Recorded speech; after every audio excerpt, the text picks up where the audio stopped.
The man pressed the cup against the wood, quickly and forcefully trying to circle it with a stick 10,000 times, but after just a few turns, he shattered the cup. This seemingly simple circular motion was actually a foundational skill for mastering staff techniques. However, Jack practiced diligently for 5 days, yet still encountered numerous problems, nearly breaking all the dishes in his home. Even his master couldn't bear to watch, repeatedly reminding him to use skillful force rather than brute strength. Every afternoon the master would spar with Jack, allowing him to understand through practice why the staff should be wielded in certain ways. After 9 months of practice, Jack finally progressed from plates to wine glasses. Not only that, he could also use his refined technique to easily flip 100-pound sandbags. The master was very pleased with his progress.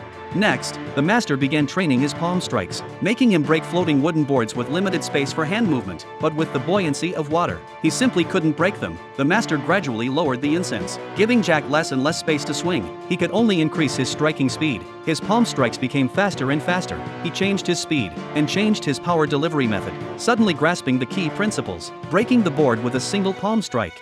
Seeing Jack had mastered offensive techniques, the master began teaching him defense. The master had Jack practice on a wooden dummy, but just as he was getting into it, the master suddenly attached a piece of wood to the dummy, sending the unprepared Jack flying several meters away.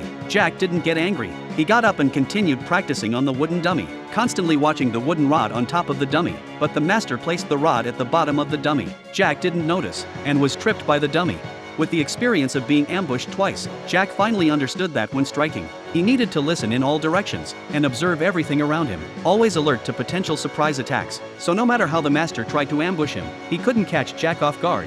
The reason he practiced so diligently was to complete his training and capture the thief Charlie. After more than a year of practice, the master finally acknowledged Jack's skill and permitted him to go after Charlie. The two began fighting as soon as they met. After several moves, Charlie gained no advantage, while Jack's staff techniques were continuous, powerful and fierce. Charlie dared not underestimate Jack, and quickly used his special move.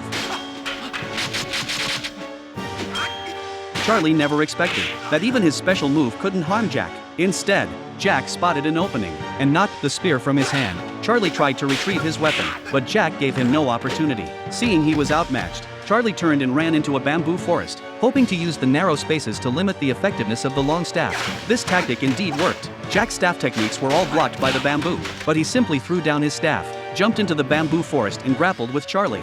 Charlie's second special skill was his leg techniques. His powerful kicks instantly shattered bamboo, but what Charlie didn't expect was that Jack was not only skilled with a staff, but also had formidable fist techniques. He dodged to the side, delivered a powerful palm strike, and knocked away the hidden weapon attached to Charlie's foot.